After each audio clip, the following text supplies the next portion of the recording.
Assalomu alaykum, barchaga xayrli kech. Sport telekanalida markaziy uchrashuv ko'rsatuvi va bugun hafta voqealarini hamkasblarim Murod Rizayev hamda Muhammadiyor Soliyev bilan birgalikda muhokama qilamiz. Hafta esa voqealarga boy bo'ldi. Biz uchun, futbolimiz uchun, umuman yurtimiz sporti uchun muhim voqealar ro'y berdi.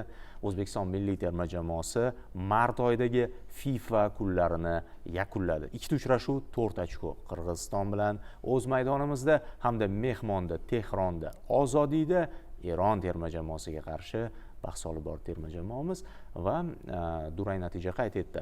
Endi bu durangni har xil talqin qilish mumkin. Umumiy guruhdagi vaziyatdan kelib chiqadigan bo'lsak, biz uchun normal natija, kurashni davom ettiramiz. Yana bitta g'alaba bizni jahon chempionatiga olib chiqadi. Oldinda esa ikkita o'yin qolmoqda. Mana shu mavzu bilan boshlaymiz albatta. Bu mavzuga chuqurroq, kengroq va ko'proq to'xtalib o'tamiz. Murod aka, 4 ochko oldik, ikkita o'yinni o'tkazdik. Umumiy sizning taassurotingiz qanday? Biz uchun mart oyidagi FIFA kunlari qanday o'tdi? Assalomu alaykum. Mana shu 4 ochko olganimiz bu juda yaxshi natija deyman va nima uchun? Asosiy sabablardan biri bu o'yinimizning sifati. Hozir ko'pchilik har xil turli xil fikrlar bildirilyapti, lekin misol uchun o'sha biz Eron bilan oxirgi 4 o'yinda hali biz Muhammadiyor bilan hisoblab chiqdik. 4 o'yindan beri biz Eronga yutqazmayapmiz. Oxirgi o'yinlarni shu Eron bilan bo'lgan o'yinlarda agarda Timur Kapadzening o'sha Kataniyasdan Timur Kapadzega o'tgandan keyingi holatni baholaydigan bo'lsak, o'yin uslubimizda katta o'zgarish ko'rmadim, lekin kechagi o'yinda biroz o'sha Kapadzening ham qanaqadir imzosi ko'rilgandek, ya'ni hujumkorlik, qandaydir o'sha o'yin sifati bo'yicha. Lekin agar umumiy oladigan bo'lsak, shaxsan menga natijalar yoqdi. Hattoki o'sha Qirg'iz Respublikasi bilan bo'lgan o'yinda, misol uchun biz o'sha Masharipovni tushirmasa kerak deb o'ylagandik, lekin Masharipov maydonga tushdi. Mayli sariq kartochka olgan bo'lsa-da, menga misol uchun 3 ta markaziy himoyachini saqlab qolganligi, hattoki Qirg'iz Respublikasi bilan bo'lgan o'yinda ham dastlab biroz hayron qoldirgan edi. Nima uchun biz Qirg'iz Respublikasi bilan bo'lgan o'yinda bunday o'ynashimiz kerak? Lekin bu qaysidir ma'noda bu bahs mana bu Eron bilan bo'lgan o'yinga bir tayyorgarlik ham ekan va ko'rdikki, bu yerda ham menimcha Timur Kapadze to'g'ri yo'lni tanlagan. Ya'ni 3 ta markaziy, 2 ta qanotdagi himoyachi va Shukurov, Hamrobekov, keyin qanotlardagi futbolchilar bilan. Nima uchun men bunday deyapman? Men o'sha kuni ham biroz qiynalib qolmaymizmi Eldor Shomurodovning bir o'zi yoki bu Abbosga juda katta yuk bo'lmaydimi degan savollar turgan edi.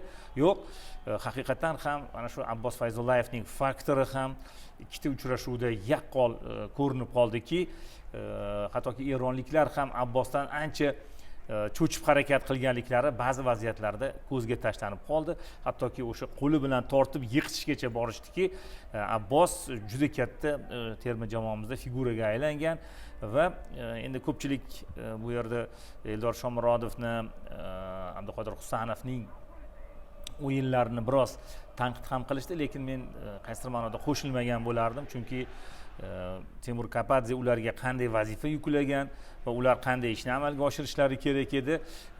Menimcha Eldor Shomurodov ikkala o'yinda ham yaxshi o'ynadi. Hattoki Eron terma jamoasi bilan bo'lgan o'yinda endi ko'pincha shunday deyishadi, hujumchilar gol urmasa ularni darrov tanqidga olishadi. Men qo'shilmagan bo'lardim. Juda ko'p kurashlarda, yakka-makka kurashlarda ishtirok etdi. Ikkinchi qavatdagi kurashlarda ham vaziyatlarni yutib berdi va meni nazarimda Eldor yaxshi o'tkazdi uchrashuvni. Va Husniddin Abduqodir Husanov endi to'g'ri, Husniddin Aliqulovning yo'qligi baribir bilinyapti, chunki bir-biriga o'rganib qolgan. Abduqodir Husanovga keladigan bo'lsak, Abduqodir Husanovda ham bilmadim, bu yerda balki o'z darajasidan biroz pastroq harakat qilgan bo'lishi mumkin, lekin men tanqidlarga hech qaysiga qo'shilmagan bo'lardim. Mayli pastroq baho olgan bo'lishi mumkin, lekin kurashyapti, jang qilyapti, chunki biz Eron bilan o'ynayapmiz. Qarang, nechta markaziy himoyachilarimiz ham turibdi. Juda ko'pchilik bo'lib biz turibmiz, lekin bittagina, misol uchun Abduqodir Husanovni bu yerda tanqid qilmagan bo'lardim yoki balki past baho berish ham kerak. O'zining darajasidan biroz pastroq harakat qilgan bo'lishi mumkin. Lekin biz yana aytib o'tamiz, Eron bu baribir Eron, hattoki o'sha Mahabbiy yo'qlik bo'lganda bilmadim qanday kechardi, lekin O'zbekiston milliy terma jamoasining o'yinidan shaxsan meni qoniqish hosil qildim. Nimaga? Biz qo'rqmaydigan futbolni baribir Kapadze olib kiryapti. Biz Erondan qo'rqmayapmiz. Biz Eron terma jamoasiga bosim uyushtiryapmiz. Oxirgi daqiqalarda ham biz vaziyat yaratyapmiz. Misol uchun hisob o'sha 2-1 bo'lib turganda Abbosbek Fazlillayev 1-1 chiqib ketdi.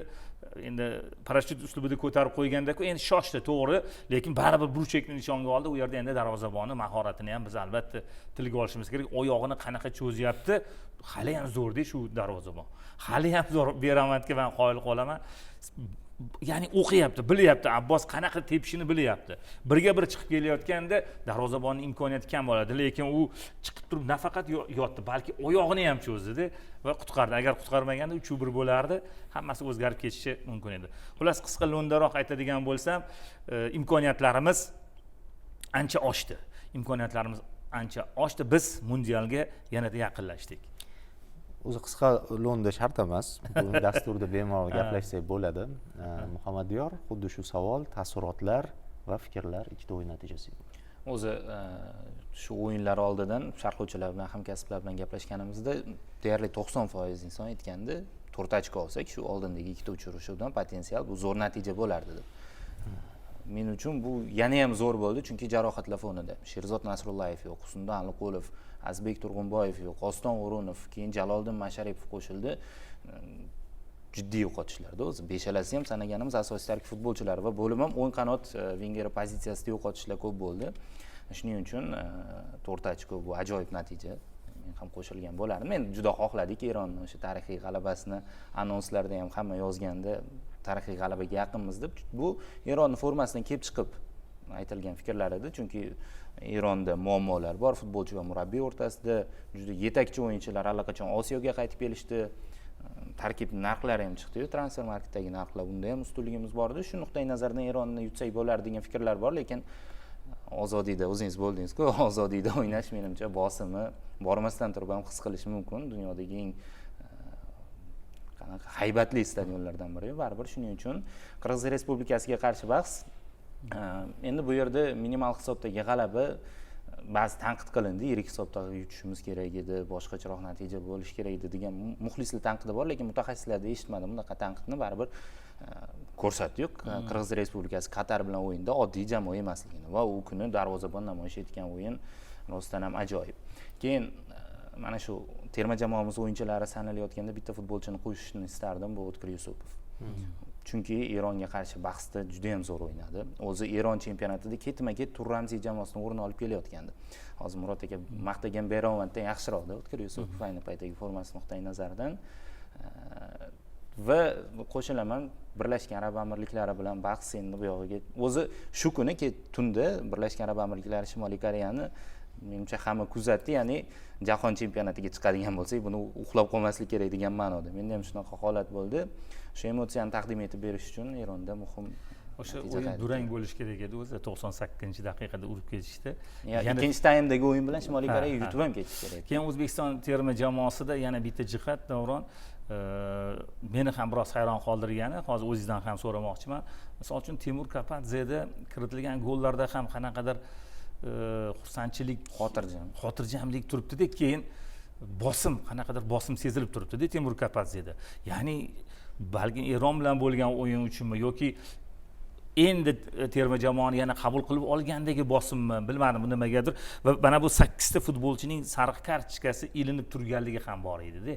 Odil Hamrobekov, Eldor Shomurodov, qani eng asosiy o'yinchilarimiz Abbos Fayzullayev, Sherzod Nasrullayev, Farruh Sayfiyev, Otabek Shukurov, Bobur Abduxoliqov, Ruslan Jiyanov. Endi mayli, ikkitasi, lekin 6 tasi asosiy o'yinchimizda bittadan sariq kartochka bor. Agar bu o'yinda sariq kartochka olsa, Emirat, ya'ni amirliklar bilan bo'lgan o'yinni o'tkazib yuborishadi. Yaxshi hamki bitta ham sariq kartochka bo'lmadi va mana shu jihatini so'ramoqchi edim. O'zingiz o'sha yerda bo'ldingiz, Ozodiyda va qanaqadir balki endi murabbiyda bilmadim, balki bosim bormidi, yo'qmidi, lekin futbolchilarimiz baribir qanaqadir o'sha Abbosbek Fayzullayevning faktori deyapman-ku. Abbos qanchalik raqib o'yinchilarini aldab o'tsa, bu boshqa o'yinchilarga ham qanaqadir kuch bag'ishlayapti-da.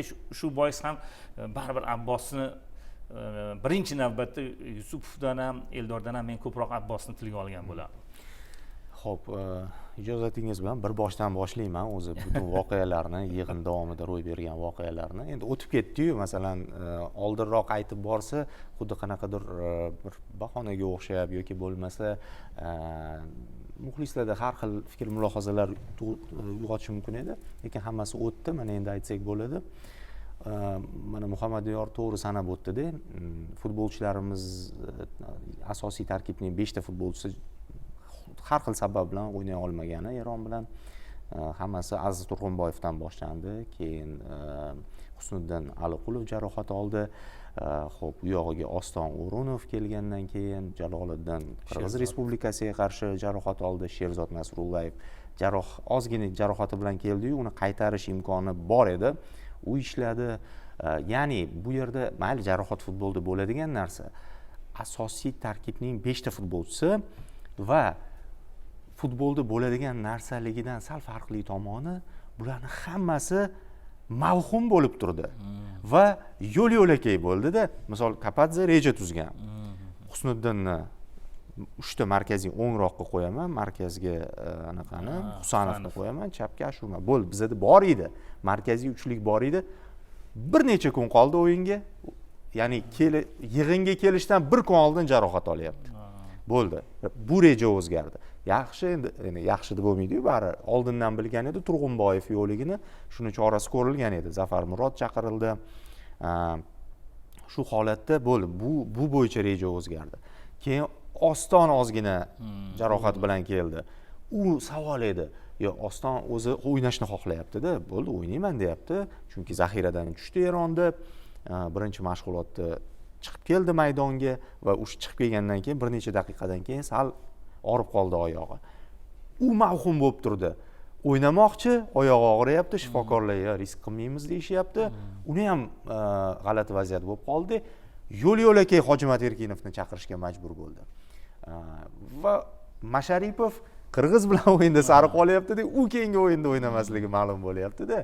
Ya'ni Timur Kapadzening o'sha o'ychan holati shunday ediki, u oldindan reja qilgan tarkibning deyarli yarmi yig'in davomida o'zgardi. Ya'ni yig'in davomida u qanaqadir o'zgarishlar kiritishga majbur bo'ldi. Qaysidir futbolchilarning pozitsiyasini o'zgartirdi.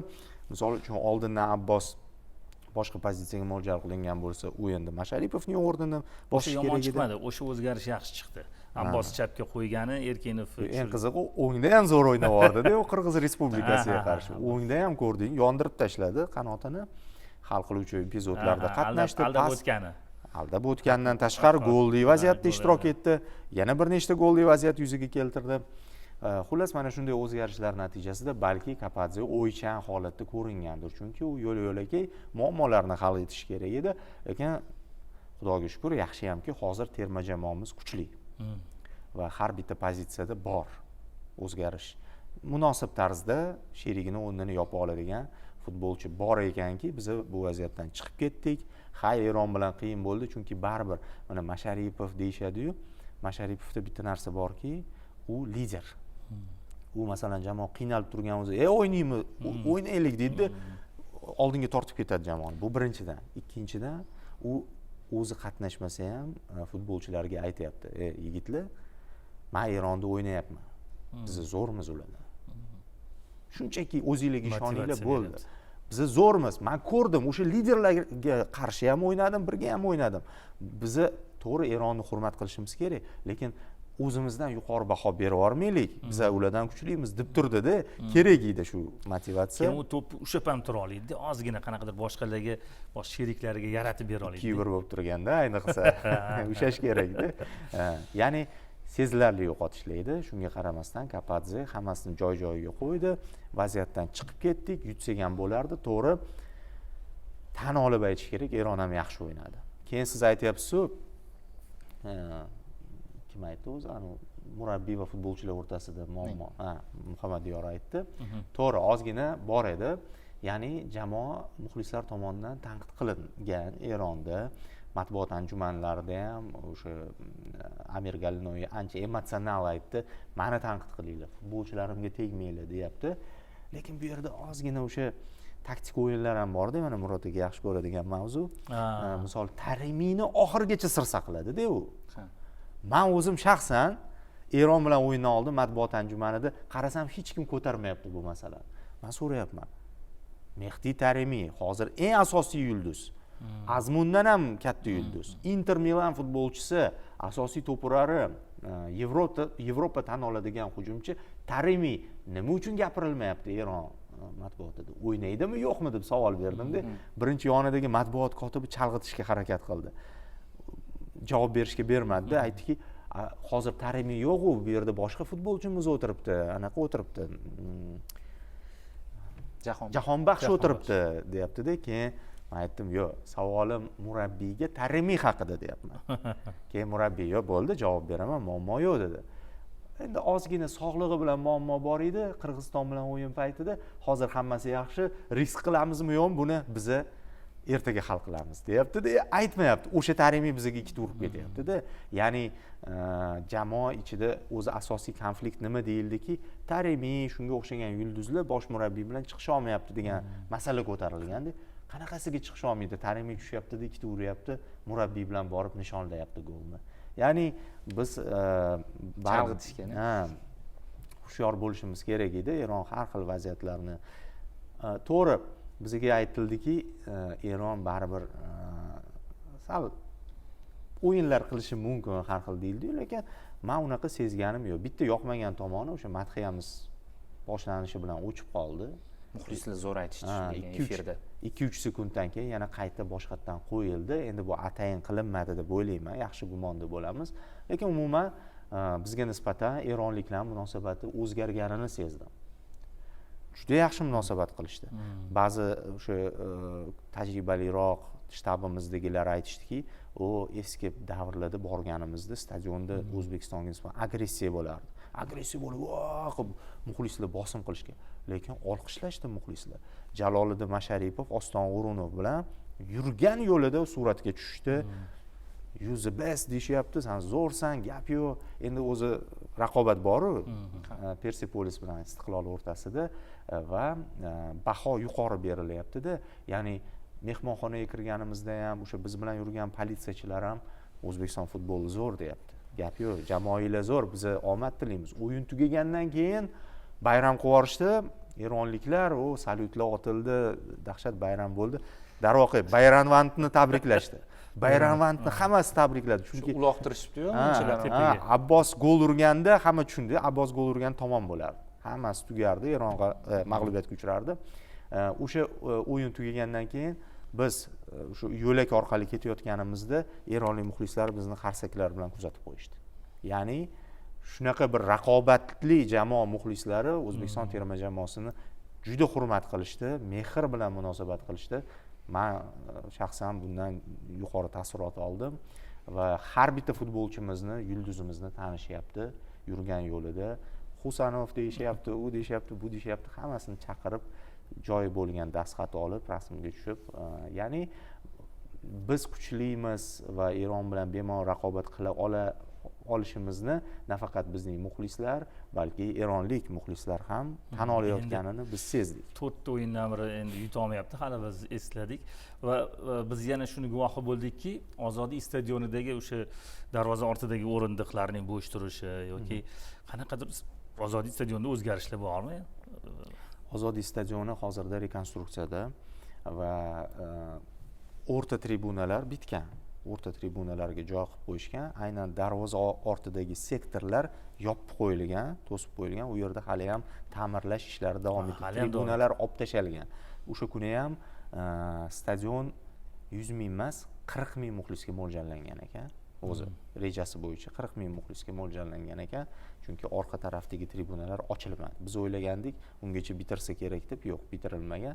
Bir tomon plus bizga plus bo'ldimi, minus bo'ldimi? Chunki men so'radim futbolchilardan, hatto Ashurmatovdan intervyu ham qo'ydik, ko'rgan bo'lsanglar. Men so'radim-da, mana Ozodiy o'sha bosim bo'larmikin? Ashurmatov aytdi, yo'q, biz bunga e'tibor qilmaymiz deydi. Men necha marta o'ynaganman bu yerda. Agar birinchi marta kelib qolganimda, balki menga ta'sir qilardi. lekin o'sha kuni birinchi marta o'ynagan bolalar ham bor edi.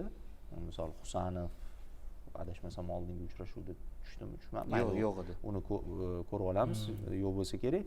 Lekin ular ham e'tibor qilgani yo'q.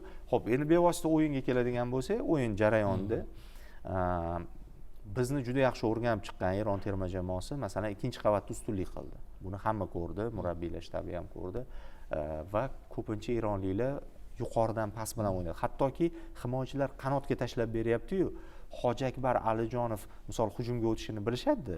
Sayfiyev ham ko'p hujumga bordi shu kuni. Darvoqe Sayfiyevni hech kim aytmayapti. Eng dahshat o'ynaganlardan bittasi Sayfiyev bo'ldi. Paslar ko'pi bexato bo'ldi hujum chizig'ida. Assist yozib qo'ydi o'z hisobiga. Hojiakbar biroz qanaqadir o'zini darajasidan pastroq o'ynagandek tuyuldi. Birinchi o'yin fonida ko'rdik. Birinchi o'yin fonida. Keyin aytayapman-ku, Hojiakbar Alijonovga nima bo'layaptiki, u hujumga o'tishini bilib turib, qanotdagi himoyachi to'pni qabul qilishi bilan oldinga yuqoridan tashlayapti. Ya'ni bizning qanot himoyachilarini ular kesib o'tishyapti-da, reja bilan ishlayapti Eron. Yoki bo'lmasa hujum qilyapti-da, sal orqaroqdan long ball bo'layapti, albatta yuqoridan beryapti. Yuqorida nima bo'layapti? Bizni Tarimiy bilan Azmun bilan kurashga kirishyapti-da, ularning vingerlari ochiq qolyapti. Mana Do'ron, mana shu golda Eldor Shomurodovning hissasi juda ham katta bo'lganligini aytishimiz kerak. Ko'pchilik e'tibor bermadi, faqat Sayfiyevga e'tibor berishdi va Hojimatga. Lekin Eldor qanaqa yutib chiqdi o'sha. Eldor fantastik o'yin ko'rsatdi Eron bilan va Eldor hattoki boyiga Abbosbekga bergan, birga bir chiqarib yuborgan pasi bilan o'yin masalasini ham hal qilib qo'yishi mumkin edi. Eldorning o'zi funksional vazifasi bu o'yinda. Eronning himoyachilarini hammasini o'z yoniga tortib, tezkor Hojimat va texnikali Abbosga bo'sh zonalar yaratish edi. Eldor bu vazifani 200% uddaladi. Hatto bizning uchburchakchi uchi tepaga qaramagan edi. Uchi pastga qaragan edi. Eldor chuqurroq o'ynab, ikkita vingerimiz oldinga chiqarilgan edi. Mana shu narsani ham muxlislar albatta bilishi kerak. Lekin mana bu golni Eron endi aytayapman-ku, Hojiakbar Alijonov outni noto'g'ri tashladi. Iloji boricha yuqoriga otish kerak edi. Raqibni oyog'iga berib qo'ydi va mana bu gol men baribir ko'proq Abbosni maqtagim kelyapti. Buni o'sha raqib o'yinchilarini bir necha bor o'sha aldab o'tgani va bu yerda ham hammasini xuddi o'sha geometriyadan yaxshi o'qigan bir o'quvchiga o'xshab qanaqa chiroyli aniq zarba. Rustam Ashurmatov shu uchrashuvda deyarli ikkita yaqqol goldan qutqardi. Bu ham O'tkir Yusupov singari o'yin. Mana bu yerda chiziq ustidan qaytardi. Mana bu pasni qarang Eldor. Professorcha pas. Ustidan ko'tar, shuni ustidan ko'tar. Bo'ldi. Murod aka urardi. Darvoqe bitta qarang oyog'ini voy. Xo'p, mayli. Darvoqe nima? Tugatib oling, oxirida aytaman. Yo'q, bo'ldi. Aytaman oxirida. Chunki mana bu emotsional vaziyatlarni ko'rib olaylik, keyin Eldor ham himoyaga yordam berishdi. Mana yana bitta qaytarilgan golimiz. Bu yerda ana Husanov edi bu yerda qaytargan. Lekin hakamni gapirishdi, mayli o'sha qo'liga tekkan bo'lsa, menimcha hakam zo'r boshqardi o'yinni. Bitta o'sha vaziyatni ko'p gapirishyapti. Ya'ni mana himoyachimiz to'pni qaytargandan keyin qo'liga tekkan edi-da, Eshmurodov qaytargan ekan. Yo'qmidi bu yerda qo'l? Yo'q, men bu yerda qo'l berish kerak. Keyinchalik bir o'sha Qahramon Aslanov bilan ham tahlil qilishga harakat qildik. Qanaqadir ataylab o'ynamagandek, lekin to'p futbolchining qo'liga tegib qaytib kelyapti-da. Qaytmaganda ham boshqa gap. Qaytib kelgan to'pga birinchi bo'lib Tarimiy ulguryapti va gol urib ketyapti. Mana shu jihati meni biroz o'ylantirdi. Buni endi baribir hali yana hakamlardan so'raymiz. Eshmurodovning bosh bilan qaytargan to'pi aniq tirsagiga tegyapti va to'p yo'nalishini o'zgartiryapti. Ya'ni boshqa tomonga ketayotgan to'pni tirsagi bilan o'zgartirib, yana juda zo'r vaziyatga keltirib qo'yapti. U yerda esa Tarimiy unumli foydalanib qoldi. Endi VAR aralashmagandan keyin bilmadim, lekin boshqa vaziyatlarda baribir o'sha Ahmad Alkaf Omonlik hakam yaxshi boshqardi. Ya'ni o'z Daron aka shu masalada so'ramoqchi edim. VAR sharh jarayonida ham Xayrullo aka bir bor aytdi, ya'ni VAR bugungi uchrashuvda yo'q, ruxsat berilmagan OFK tomonidan deb aytdi. Bor edi VAR. Keyin o'yin yakuniga yaqin ma'lumot o'zgartirildi. O'sha VAR tizimi bor ekan, bo'yicha muammo bo'lganmi? Efirni ko'ra olmadim-ku, lekin VAR bor edi. bor edi. boshida VAR ishlamayotgan ekan degan xabarni aytdi Xayrilla. Keyin qarasam, hakam gaplashyapti VARdagilar bilan. Birinchi bo'lim o'rtalaridami, demak VAR ishga tushgan ekan. Keyin Xayrilla yana aniqlik kiritamiz dedi, keyin to'g'rilab ketdi. Demak, bizga hozir ma'lumot berishdi, VAR ishlayotgan ekan, keyin to'g'rilab ketdi. Boyagi masala, bitta insight aytmoqchiman. Endi o'yin o'tib ketdi-yu. O'sha 83-daqiqada o'tkazib yubordikmi gol?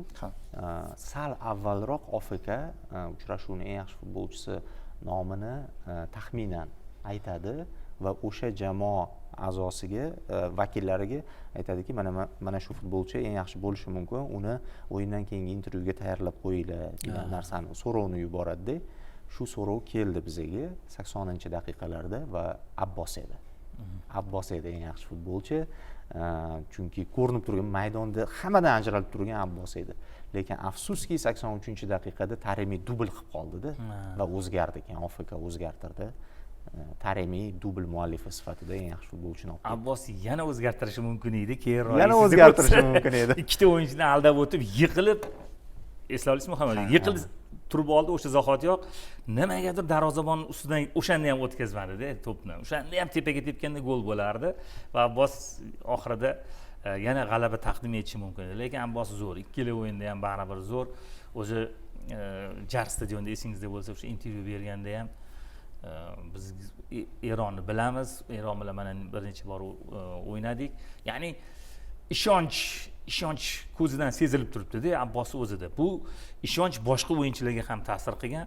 Biz Erondan qo'rqmayapmiz. Ya'ni hamma O'zbekiston milliy terma jamoasi hozir jahon chempionatiga chiqish uchun har bitta o'yinchimizni keyinchalik o'sha mehmonxonaga kelayotganda ham bu sezilib turdi. Ya'ni bizda ishonch ortib boryapti-da. Hamma o'yinchilarimizga bu ta'sir qiladi. Bitta ikkita o'yinchini qanaqadir xatti-harakati, o'zini tutishi baribir Husanov misolida yoki Abbos, Eldor misolida ko'rishimiz mumkin-da.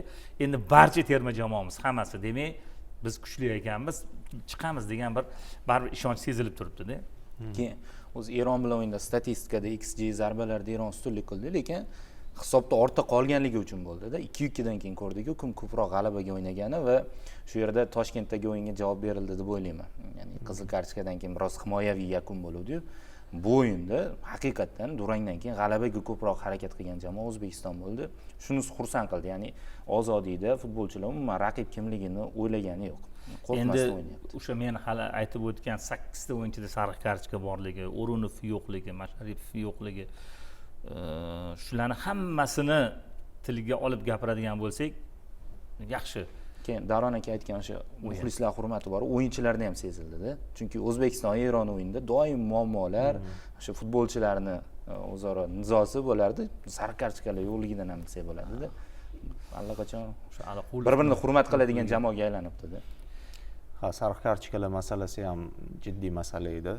Chunki ko'p liderlarda edi-da qo'shimcha kartochkalar va ayniqsa o'sha tayanch zonadagi futbolchilarimiz uchun xavfli edi. Himoyadagi futbolchilarimiz yaxshi hamki qutulib qoldik bu jarayon.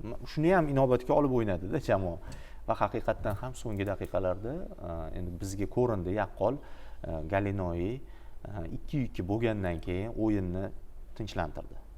Tinchlantirishni so'radi. Undan keyin O'zbekistonda vaziyat bo'ldi. O'shandan keyin sezgan bo'lsanglar, Eron asosan himoyada bir-biriga pas berishga harakat qildi. Biz ozgina pressing qildik, lekin bizning yigitlar ham juda katta risk qilmadi. Ya'ni o'yin jarayoni ko'rsatdiki, jamoalar hozir durangni normal qabul qilish kerak. Vaziyatdan kelib chiqib, durangni normal qabul qilishimiz kerak. Jahon chempionati yo'llanmasi bilan risk qilib bo'lmaydi. Chunki Eronda ham risk katta edi. Agar Eron misol uchun gol o'tkazib yuborib, yutqazib qo'yganda, mana Birlashgan Arab Amirliklari imkoniyatni saqlab qoldi O'zbekiston bilan. Xavf bor edi-da Eronda ham. Xullas, mana shunday tarzda o'tdi. Adashmasam o'sha ikkinchi goldan keyin boshlab bordi stadionning o'zida bayramni, mushakbozlik o'yin tugamasdan. Uni so'radik. Hali o'yin tugamasdan kimdir mushakbozlikni boshlab, u texnik xato bo'libdi. Vaqtliroq bosib yuboribdi kimdir, o'yin tugadi deb o'ylab. Keyin gol ursa ham bo'lmasdi ekanda o'zi. Biz bilan yurgan o'sha Eronlik assotsiatsiyasi xodimi aytdiki, o'sha kimdir, uni hamkasbi, yana bitta xodimi o'yin tugadi deb o'ylab bosib yuborgan ekan. Lekin u o'yin tugagandan keyin reja qilingan ekan o'zi. O'zbekiston bilan durang o'ynab, lekin zo'r bayram qilishda shu darvozabonni bayramda Bayranvand Bayranvand. asosan qutlandi. Lekin Galenoy o'sha matbuot anjumani o'yindan keyingi matbuot anjumanida aytdi, o'sha biz tarixiy natija qayd etdik. O'zi nega bizni tanqid qilishyapti? Biz FIFA reytingida 16-o'rindamiz-ku dedi. 16-o'rinda tarixda eng yaxshi natija degandek bo'ldi. Men agar to'g'ri tushungan bo'lsam, nimaga biz tanqidga munosibmiz? Mana jahon chempionatiga chiqdik. FIFA reytingida 16-o'rindamiz. Hozir raqobatchilar juda kuchli deb aytayapti. 12 o'yindan beri yutqizgani yo'q Eron. Lekin nimagadir shu omma sal tanqidiy qarayapti. Mayli, u Eronning o'zini muammolari, biz o'zimiz haqimizda o'ylashimiz kerak. Oldimizda eng muhim uchrashuv endi bo'ldi. To'g'ridan to'g'ri raqib. Bitta o'yinda hal qilishimiz mumkin bo'lgan vaziyat Birlashgan Arab Amirliklari bilan mehmonda o'ynaymiz 5-iyun kuni va bu uchrashuvda bizni durang ham qoniqtiradi. Ammo durang qoniqtiradi degan yondashuv bilan maydonga chiqmaymiz. Albatta g'alabaga intilamiz, mustahkamlab qo'yishga harakat qilamiz shu o'rnimizda. Birlashgan Arab Amirliklari jamoasida ozgina muammolar kuzatilyapti. Federatsiya rahbariyatiga yoqmagan Shimoliy Koreya bilan uchrashuv, garchi amirliklar g'alaba qozongan bo'lsa ham, lekin Paul Bentu bosh murabbiy iste'foga chiqarildi. Endi mana shu 2,5 oy davomida jamoani boshqa murabbiy tayyorlaydi deyishyapti. Nomzodlarni ham aytishdi. Olario. Va endi bu mamlakat hozir o'sha legioner, mahalliylashtirilgan legioner futbolchilar tizimiga o'tgan. Mayli, endi sharoiti bor ekan, shu ishni qilyapti. Lekin bu bizni cho'chitmaydi deb o'ylayman. O'zi Birlashgan Arab Amirliklari mavzusiga o'tsak, keyin oxirida Murod aka sizga alohida to'xtalamiz, chunki siz juda muhim o'yinni sharhlab berdingiz. Hozir demak, Birlashgan Arab Amirliklari Shimoliy Koreya so'nggi sekundlarda 97 daqiqa qo'shgan edi hakam, 98-daqiqada urib ketyapti. Biz unda o'sha mehmonxonada kiyim kechagini yig'ishtirib aeroportga ketishga tayyorgarlik ko'rib, yo'l-yo'lakay telefonda ko'rdik. O'sha narsani ko'ra olmadik. 97 daqiqa ichida yana nimadir to'xtalish bo'ldimi? Nega cho'zdi? Yo'q, qizig'i ham shuda, ko'pchilik e'tiroz bildirayotgan jihati. Yo'q, 7 daqiqa ikkinchi bo'limga qo'shdik, keyin o'yinchi almashdik-ku. Shuni hisobidan yana 1 daqiqa qo'shdi. O'yinchi almashtirildi. Qaysi jamoada almashdi? Koreyada bo'lsa cho'zgan bo'lishi mumkin. Shimoliy Koreyada almashtirildi menimcha. Lekin 1 daqiqalik to'xtalish. 1 daqiqa qo'shildi. O'zi o'zgarishga maksimum yarim daqiqa. Nazarimda o'zi 7 daqiqa ham. Hakam shu oxirgi hujumga imkon berdi xolos. Oxirgi hujumga imkon berdi. Xuddi biz Qatar bizga urib ketgan edi-ku, Mendesh 90+12 da. Xuddi shunga o'xshagan oxirgi imkoniyat berdi va o'sha vaziyat gol bo'lib qoldi. Ya'ni o'sha boshini boylab bo'lgan o'yinchisi bor edi. Vaqtida chiqdi, vaqtida qo'shildi. Lekin Birlashgan Arab Amirliklarini agar shu o'yini bo'lsa, shu o'yinidan kelib chiqadigan bo'lsak, bilmadim. Menimcha u bejizga o'zgartirishmadi murabbiyni, chunki o'yin sifati bu yerda gap bu terma jamoani 3-o'rinda borayotganligida yoki 3 ta mag'lubiyat, bitta durang emas, o'yin sifati menimcha yoqmagan bo'lsa kerak. Men o'yinni kuzatib turibman, bizning yigitlar bu terma jamoani albatta yutish kerak. To'g'ri, o'sha Fabio Limabada bitta-ikkita o'yinchisi ajralib turibdi, baribir ajralib turibdi, to'pni o'ziga olyapti. Bu oldingi haligi o'sha 5-1dimi, 5-0 ga yutgandagi Amirlik emas va Birlashgan Arab Amirliklari terma jamoasini 2 oyda agar mana o'sha 97-28 da urgan ekan, 7 daqiqa qo'shildi, 30 soniya. Mana shu hujum oxirgi hujum edi va bu yerda Shimoliy Koreya terma jamoasi a'zolari o'zlarida ham ayb bor, chunki ular ham qanaqadir g'alaba, ularga endi g'alaba muhimroq edi. Ular ham hujumga o'tishdi, natijada mana shu o'sha qanot bo'sh qoldi va e'tibor bering, ikkita o'yinchidan ham to'p o'tib ketyapti, ikkita himoyachidan ham to'p o'tib ketyapti.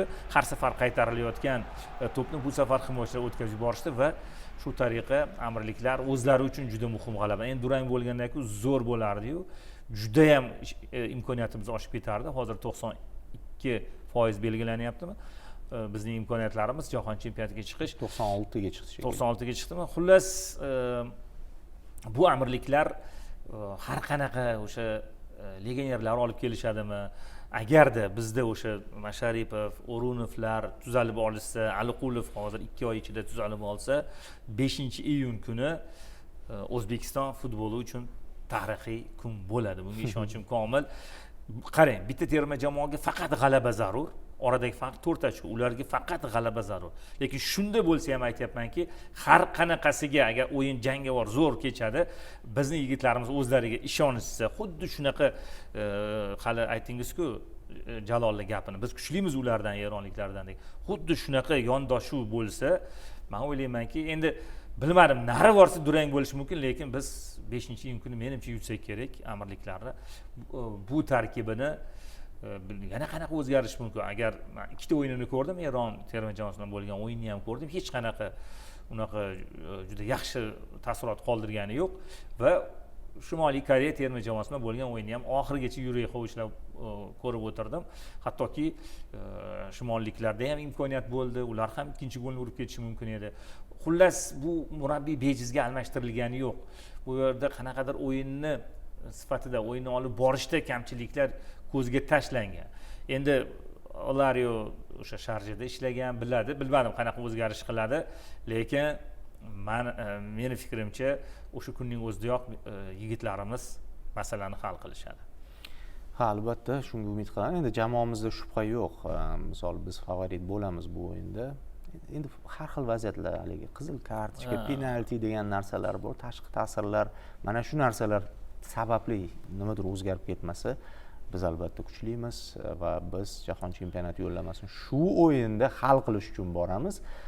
Shunda Toshkentdagi o'yin bayram, shunchaki bayramga aylanib ketadi. O'zi yaxshi ham bo'ldi-da, Birlashgan Arab Amirliklari gol urib qo'ygani. Ya'ni Shimoliy Koreya urganda, misol uchun, boshqa o'yinda jahon chempionatiga chiqqan bo'lardik-da. O'zimiz o'ynab turib chiqqanimiz. Unda chiqa olmasdik. Durang. Shimoliy Koreya urib qo'ygan. Ikkinchi taym zo'r boshladi-ku. Durang zo'r edi bizga. Ha, durang zo'r bo'ladi. Men o'yladimki, ikkinchi taym boshida Shimoliy Koreya bunaqa o'yinni boshlagandan keyin yutib ham ketadi hozir dedim. Uxlab olmaydi bunaqa paytda degan. Bayram qilardik-ku. O'zimiz o'yinda bayram qilganimiz boshqada. Futbolchilar maydonga yugurib chiqqanligi. Menimcha o'sha kundagi bayram boshqacha bo'lardi. Hattoki biz lekin aynan o'zimiz maydonda o'ynab, futbolchilar bilan emosiyani ko'rib bayram qilganimiz baxtliroq bo'lgani yaxshi baribir.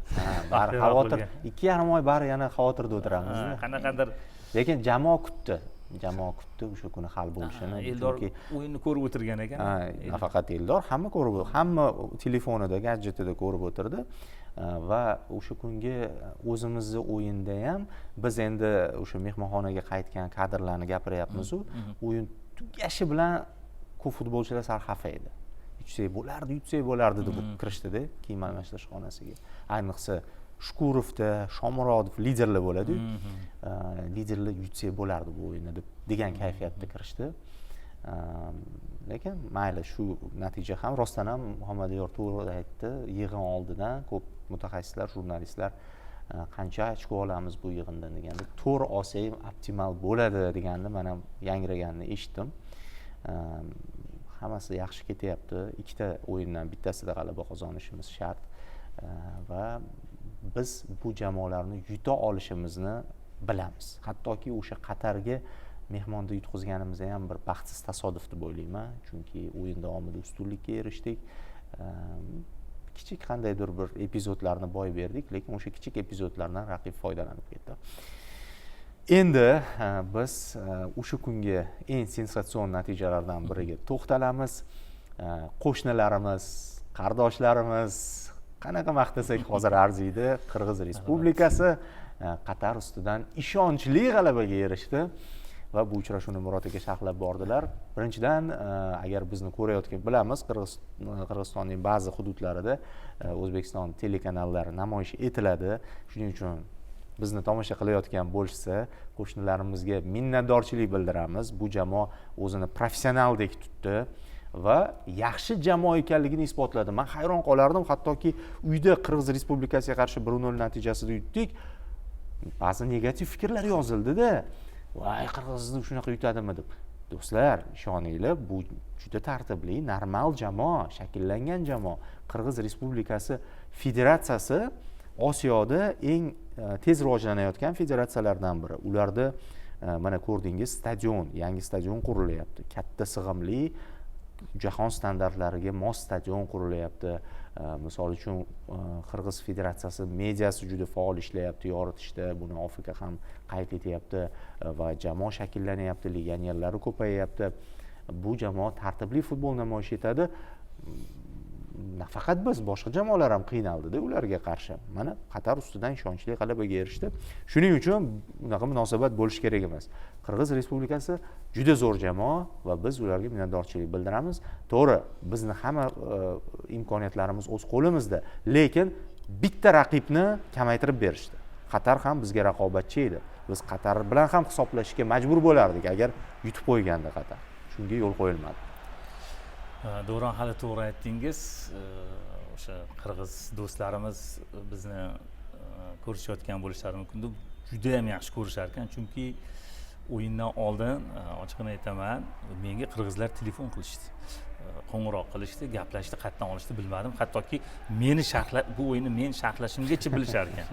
Siz sharhlab borar ekansiz deb ochiqini aytaveramiz, bekitadigan sovg'alar aytishdi. Agar Qirg'iz Respublikasi yutsa, biz sovg'a beramiz. Hattoki shu fikrlarni ham aytishdi. Endi ya'ni sovg'a keldimi? Bu sir bo'lib qola qolsin. Endi qarang, ya'ni bu shunaqaki, men nimani sezdim? O'yindan oldin nafaqat muxlislar, Qirg'iz Respublikasi u Qatar bilan o'yinga boshqacha tayyorgarlik ko'rishgan. Umuman boshqacha o'yindan oldin oxirgi imkoniyat darajasida ko'rishgan, chunki o'sha suhbatda ham bilinib turibdi-da, bu biz gaplashdimi ozgina, biz bunaqa tayyorgarlik ko'rdik, u qilamiz, bu qilamiz degan bir fikrlari bilan bilinib turdi va uchrashuvni tomosha qilish uchun Qirg'iz Respublikasi prezidenti keldi. O'yinning boshdanoq keldi va o'yinni kuzatib borishdi va o'yin jihatdan ham, misol uchun biz Qatar terma jamoasida ko'pincha ko'nikib qolganmiz o'sha Akrom Afifni borligi. Akrom Afif va Almoyez Ali ikkalasi, mana qarang, hozir ham ikkalasi kombinatsiya uyushtirishyapti mana shu hujumda ham.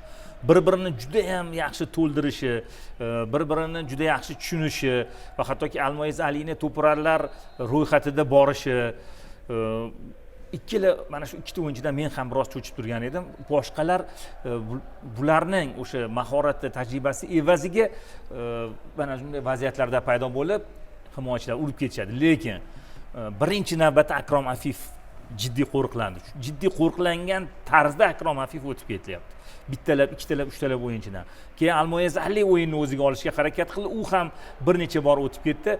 Bu yerda jang bo'ldi, haqiqiy jang bo'ldi va haqiqatan ham 55-daqiqada mana bu qizil kartochka Lukas Mendes biroz avval gol urgan futbolchi birinchi bizga ham urganda so'nggi sekundlar. Ha, o'sha 90+12 da urgan edi. Mana qarang, Almoyez Ali o'ziga olyapti keyin. O'sha qizil kartochkada hayron qoldim. Birinchi bilinmadi. Keyingisida ko'rindiki, rostdan ham o'sha Butsisning tishi bilan borgan va bu qizil kartochka haqli edi va keyinchalik to'g'ri aytingiz, Qirg'iz Respublikasi terma jamoasi a'zolari jamoaviy o'yin, o'sha xarakter evaziga men o'zimizni chempionatda o'ynagan o'sha Valeriy Kichinni alohida tilga olgan bo'lardim. Terma jamoa sardori, uchrashuvning eng zo'r o'yinchisi bo'ldi. Boshqardi, haqiqatan ham boshqardi o'yinni har jihatdan va mana Alimordon Shukurov yoki o'sha Joel Kojoni aytishimiz mumkin. Jipslashgan holda jamoaviy o'yin, hamjihatlik bilan harakat qilishdi. O'sha Dolen Amirzakov stadionini to'ldirib turgan muxlislar ham qo'llab-quvvatlashdi. Har tomonlama tayyorgarlik ko'rishgan ekan, bu sezilib qoldi va shu kuni juda ham qiyin edi. Ya'ni Qatarning ochiq futboliga mana bunday ochiq futbol bilan javob qaytarishi, vaziyatlarni ko'plab yaratilishi. Chunki Qatarda ham bo'ldi, lekin shunday ham bo'sh kelmasdan Qirg'iz Respublikasini mana shunday o'yin olib borgani ochig'i, men o'zim ham shaxda majbur emotsiyalarga berilishga to'g'ri keldi. Shunaqa bir chiroyli kombinatsiyalar oxirida, o'yin oxirida ham bo'sh kelmasdan bu ularga 3-golni ham olib keldi. To'g'ri, endi bu qizil kartochka, lekin ungacha ham terma jamoa zo'r o'ynadi va Qirg'iz Respublikasini albatta mamlakatda futbolga berilayotgan e'tibor deymiz, o'zgarayotganligini men Toshkentda ham ko'rdim va mana bu o'yinda ham ko'rdim. Ha, juda chiroyli o'yin bo'ldi. Biz ham bu yerda stadionda edik. Bu o'yinning yakuniy daqiqalari o'tayotgandi va boshida aytilmadi futbolchilarga chalg'imasin hisob-kitoblarga, o'zimiz o'yinimiz haqida o'ylashimiz kerak degan ma'noda. Keyin butun jamoa xursand bo'ldi. Endi ko'pchilik hozir sun'iy maydon deyishyapti. Menimcha gap u maydonda emas. O'zi terma jamoani o'zida o'yin o'zgargan va o'sha hali siz maqtadingiz-ku Yusupovni. Erjon Tokatayev ham dahshat. Shunchaki u bizdagi seyflar emas, u yerda ham zo'r. Almayzali uzoq masofalardan tepyapti. Akrom Afiyev, ya'ni bitta o'sha burchak zarbasida to'pga chiqishda xatoga yo'l qo'ydi. Qolgan vaziyatlarda o'zi darvozabonlar oxirgi paytlarda ancha o'sha Osiyoda ham ko'zga tashlanyapti. U Tokatayev o'zi ikkita o'yinda qahramon bo'ldi. Haqiqatdan ham super seyvlar. Endi ba'zilar uni ham ko'rdim, kommentariyada yozishdi. O'sha O'zbekiston bilan uchrashuvda bari biznikilar yaxshiroq tepish kerak edi degan fikrlar yozishgan. Yo'q, rostdan ham misol darvozabon yonib turgan paytda bilamizki, shunaqa o'yinlar bor, darvozabonni o'zi tortib ketishi mumkin natijani.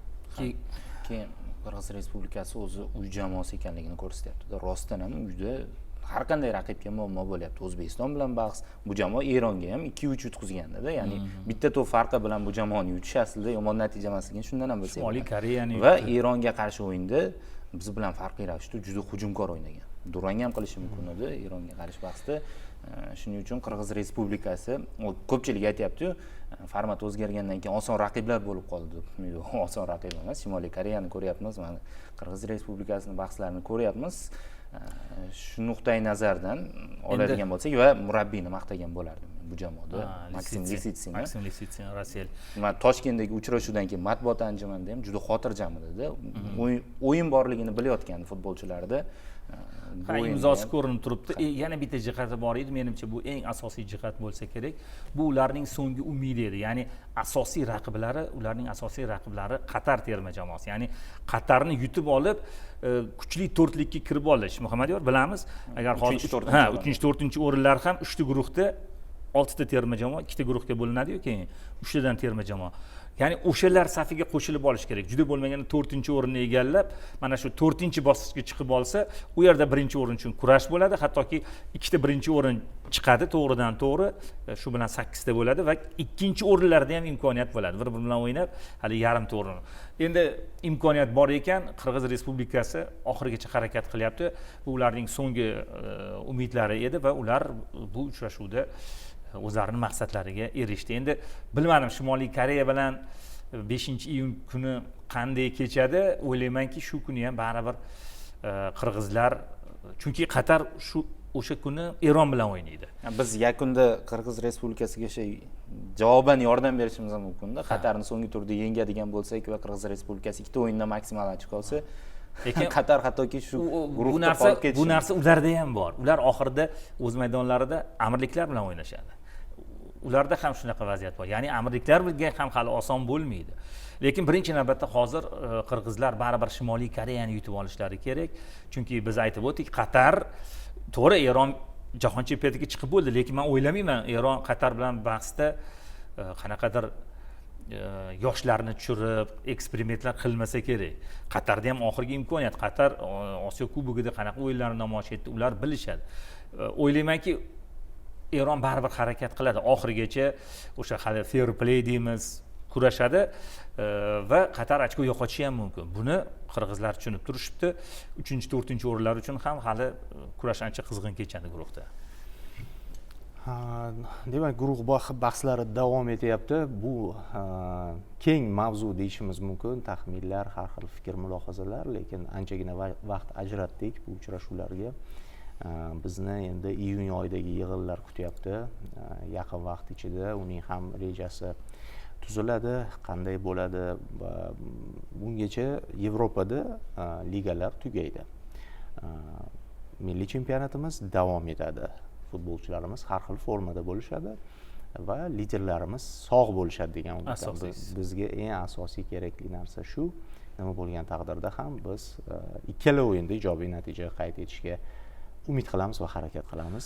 keyin yana bitta jihati Muhammadiyor hali gaplashdik-ku, mana shu 3 ta guruhga qarasangiz g'alati holat. Faqat Yaponiya terma jamoasi muddatdan avval birinchi bo'lib jahon chempionati masalasini hal qilyapti va guruhlarda qanaqadir vaziyatlar og'ir boshqa guruhlarda ham. Ya'ni o'sha Janubiy Koreyani ketma-ket durang o'ynashi.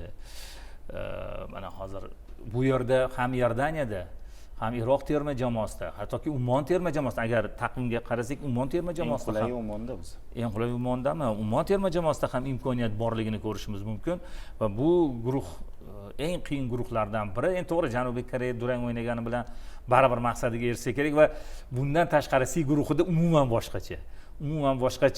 Yaponiya mana chiqib bo'ldi, Avstraliya bilan Saudiya Arabistoni. O'sha Yaponiya bilan Saudiya Arabistoni terma jamoalari o'rtasidagi o'yinni ham kuzatdim.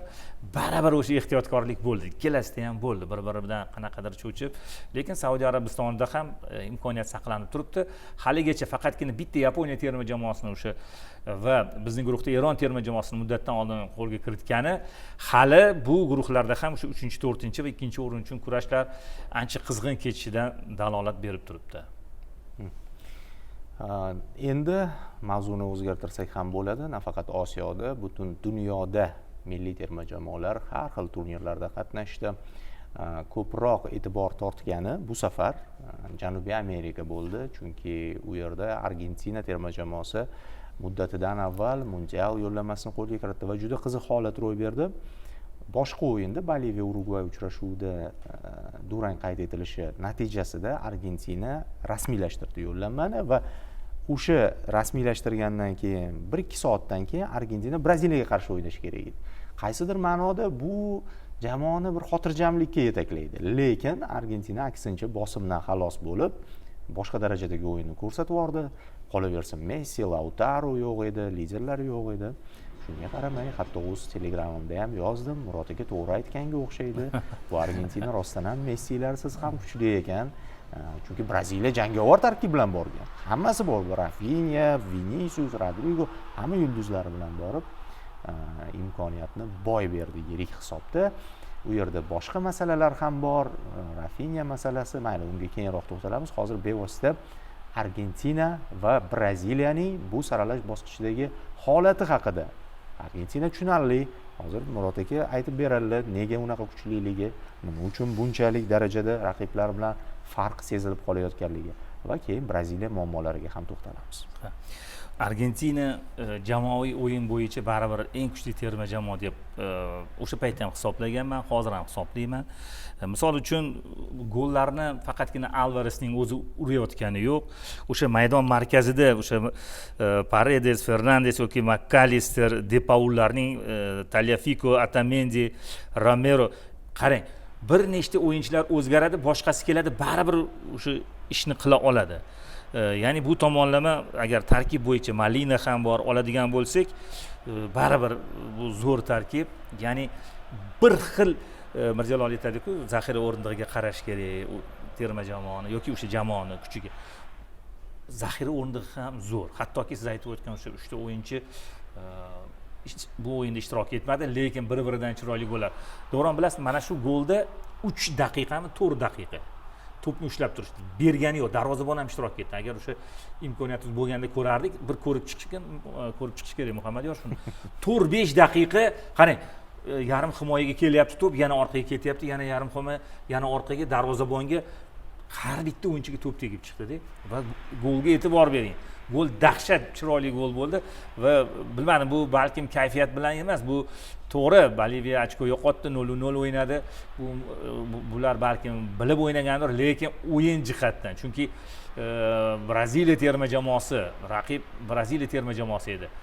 Mana o'sha, qarang, mana o'sha gol yana namoyish etilyapti. Haqiqatan ham himoyadan kelingan gol va Enzo tomonidan gol urilyapti. Zo'r. Argentina hattoki o'sha zaxiradagi o'yinchilarni bu yerda Scalonini baribir mana shu gol chiroyli gol. Ha, mana shu gol, eng chiroyli gol. Shu 3-4 daqiqa ushlab turgan gol shu gol.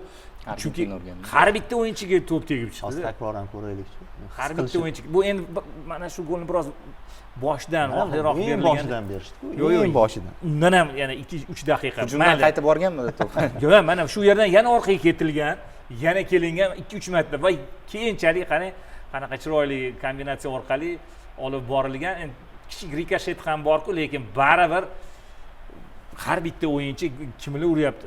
4-5 daqiqa, to'g'ri? 4-5 daqiqa to'pni o'zlarida ushlab turishdi. Bu boshqacha jihat. Golli urilish emas, yuzaga kelish chiroyli. Yuzaga kelish. Kombinatsiya chiroyli, juda ham chiroyli. Endi mana bu vaziyat to'pni yo'qotmasdan turib, endi Braziliyada raqib.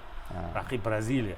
Va kelgan menga birinchi gol yoqdi qaytangi. Birinchi anaqa urdi-ku, Julian Alvarez. Bir o'zi ikkita himoyachi orasidan yorib o'tib, bu yerda endi himoyachi xatoga yo'l qo'ydi. Juda oddiy xato. Raqib to'pni olib qo'ygandan keyin zarba berib gol uryapti. Albatta hali siz aytdingiz Rafinyaga qaytamiz deb.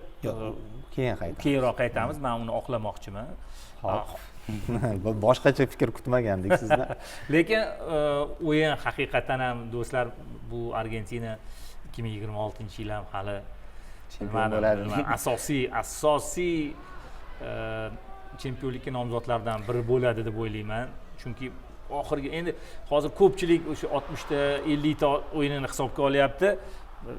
Kam mag'lubiyat, lekin jamoaviy o'yin bo'yicha ya'ni bir-birini o'rnini to'ldiradigan, hamma hujumda, hamma himoyada jismoniy holati zo'r. Bilmadim yana qanaqa baho berish mumkin. Xo'p, hurmat fikrlar uchun men aytmoqchimanki, Argentinaning bugungi muvaffaqiyat bari murabbiyning hissasi. Kamroq aytasiz-ku, lekin Scaloni haqiqiy topilma bo'ldi Argentina uchun, chunki Argentina hamma avlodi yulduzli bo'lgan. Hamma avlodi. Va bu avlod Messining pik davri emas. Murod aka bekorga aytmaydilar, Messi emas bu yerda deb. Pik davri paytida Messi murabbiylar eplay olmagan, chunki o'sha payt Di Maria ham pik davri edi. Mascheranolar, ya'ni har bitta pozitsiyada yulduzlar bor edi. Lekin Argentina jahon chempioni, finalga chiqqan, chempion bo'la olmagan. Hozirgi Argentina nimasi bilan farq qiladi? Ana o'sha yulduzlarni jamoa sifatida shakllantirgan terma jamoa bo'lishiga qaramasdan rostdan ham mexanizmdek mana shu 3-4 daqiqa to'pni egallab turib Braziliyaga qarshi kombinatsion gol urayotgan mexanizmni shakllantirgan aynan Lionel Scaloni bo'ladi. Meni fikrim shu. Endi Muhammadiyordan Braziliya haqida eshitamiz. Xuddi shu narsa mana nechta murabbiy almashyapti Braziliyada so'nggi yillarda. Bu ham yangisi. Undan oldingisi ham kam ishladi. Braziliya eng yulduzli jamoalardan biri. Topa olmayapti o'z Scalonisini. Topa olmayapti. Va qarang qanday ahvolda hozir Braziliya. Yulduzlar zo'r, jamoa yo'q. O'zi shu o'yinda zamonaviy futbolda hamma narsani markaz hal qilayotganini ko'rdikda. Eng so'ng Makalister bilmadim. Braziliyani yenggan ikki futbolchi bo'ldi. Braziliyaga keladigan bo'lsak, Dorival Junior. Bugun xabar chiqdi, Ancelotti bilan hali ham Braziliya umidlarini uzgani yo'qda. Yanada jiddiy taklif qilyapti. Yana nima qilishimiz mumkin deyishyapti-da mana. Scaloni o'rnida aynan Ancelottini ko'ryapti. Boshqa variantni o'ylab ham chiqmayapti. Rostdan ham hozir Braziliya bunaqa yorqin va formada bo'lib turgan hujum uchligi bilan natijalar talab qilishga haqli-da. Faqat Argentina bilan bahslarda emas-da, avvalgi uchrashuvlarda ham ketma-ket ochko yo'qotish holatlari, Urugvayga o'yinda ham yengilyapti. Shu nuqtai nazardan keyin baribir tarkibda o'sha balans yo'qolgandek. Himoya chizig'ida so'nggi jahon chempionatidan beri ikki qanot himoyasida bir yaxshi futbolchi chiqmayapti Braziliyada. Nimagadir? Hujumchilar zo'r, yarim himoyada o'sha Newcastledagi, Juventusdagi Douglas Luiz Guimaraeslar yaxshi o'ynayapti, lekin himoya chizig'iga kelganda juda muammolar bor. Bu ham sezilyapti. Argentinadan farqi ham shunaqada, shunda. Ya'ni har bitta chiziqda shakllantirib ola olmagan va qiziq tomoni borda, chaqirsa bo'ladigan futbolchilar bor. Dorival Junior tanlamagan o'yinchilar bugun qayerdadir ko'rdim, Braziliyadan 3 ta tarkib tuzilganda, qay biri kuchli degan ma'noda.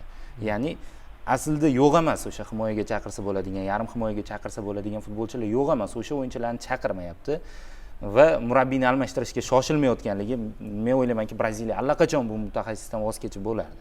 Allaqachon yomon natijalar fonida almashtirardi. Ancelottidan bo'layotgan umid mavsum tugashini kutyapti, Real Madrid qanaqa yakunlashini kutyapti va yangi murabbiy keladimi yoki yo'qmi shu savolni ham kutyapti-da Braziliya terma jamoasi. Ya'ni boshqa variantni o'ylab ko'rmoqchi emas. Agar Ancelotti bo'lmaydigan bo'lsa, yozda o'ylaymanki boshqa murabbiy keladi. Keyin yana bitta masala, mana shu mavzu ko'tarilganda fikrimni aytib ketay. Anchadan beri o'ylab yurardim. Braziliyadan hech ham yaxshi, stabil murabbiy chiqmayapti. Chiqmagan ham. O'sha eng zo'rlari kim? Scalarimi?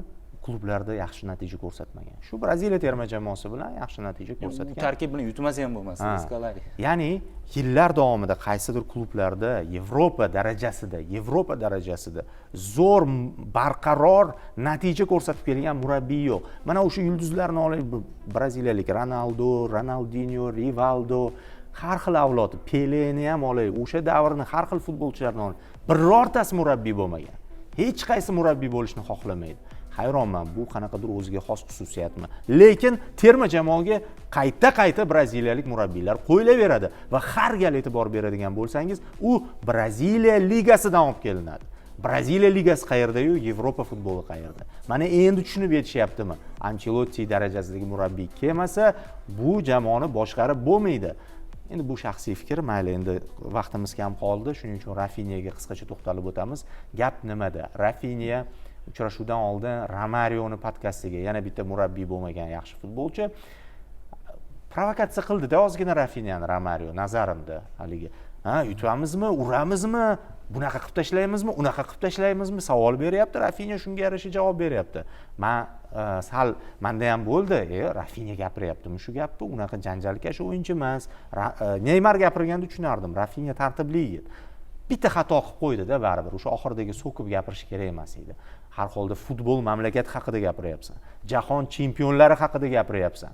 Sandan jadvalda tepada turgan jamoa, sani nechta o'yindan beri yutayotgan jamoa haqida gapiryapsan-da, bunaqa hurmatsizlik qilishing kerak emas edi. Bitta xato qildi, mayli, buni to'g'ri qabul qilamiz, lekin bu u xulosa qilish kerak deb o'ylayman. Murod aka, oqlamoqchiman deysiz, marhamat. Men ham o'sha ko'rdim. O'ziga aytdim. Yo'q, intervyuni ko'rdim, lekin bilmadim, hozir o'sha sizning oxirgi balki yaxshi tushunmagandir men u yerda tarjima, lekin meni nazarimda, bilmadim, so'kmagan, meni nazarimda shunchaki ishonch bilan gapiryapti, xuddi buzib tashlaymiz deydi-yu, nima deydi? U qilib tashlaymiz, bu qilib tashlaymiz, unaqa qilib yuboramiz degan ma'nodagi fikr. Shunaqa ma'noda, lekin oxirida bir narsa qilib qo'yamiz deyapti-da, so'kish ma'nosi. Kerak bo'lsa shunaqa ham qilib qo'yamiz deyapti. Men o'yladim, bu terma jamoani biz sochib tashlaymiz deydi-yu, qanaqa tushunsa, xuddi shunaqa ma'noda men tushunib, ularga yoqmadi deb o'yladim. Lekin qanaqa oqlamoqchi edim men, har bitta futbolchi shunaqa bo'lish kerak. Har bitta futbolchi, masalan, to'g'ri ommaga chiqib gapirish kerakmi? Ommaga chiqib aytirish kerak. Biz, chunki bu boshqasiga ta'sir qiladi. Biz bu terma jamoani yutib tashlaymiz, boshqa qilib tashlaymiz. Endi bu qanaqadir o'ziga bo'lgan ishonchi, u savol beryapti-da. U savol beryapti. Unga qo'shilaman. U savol beryapti, u savolga javob beryapti. Gol urasammi? Ha, uraman yoki u qilaman, bu qilamiz degan gapni, ya'ni sheriklarini ham ishonchini oshirish uchun, o'sha motivatsiya berish uchun ham biz u qilib tashlaymiz, bu qilib tashlaymiz degan gaplarni menimcha gapiradi har bitta o'yinchi. Endi ustidan kulish, haqorat bo'lsa, u to'g'ri, u noto'g'ri, unda noto'g'ri. Ya'ni sen hech narsa qila olmading degan gapni ular boshlashdi-da, keyin Argentina gol urgandan keyin ular ham sekin Rafinyaga borib qalaysan deganda bir endi unaqa reaksiya bo'lishi tabiiy edi bu gap gapirilgan. Mayli, qabul.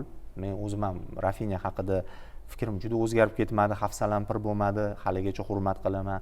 Endi bitta gapirib qo'ydi deb o'ylayman, lekin noto'g'ri degan joyim ham bor. Xato bo'lib turadi, bunisi to'g'ri qabul qilinishi kerak. Bizga ajratilgan vaqt o'z nihoyasiga yetdi. Hamkasblarga minnatdorchilik bildiraman va nasib qilsa keyingi efirlargacha xayrlashib qolamiz. Salomat bo'ling.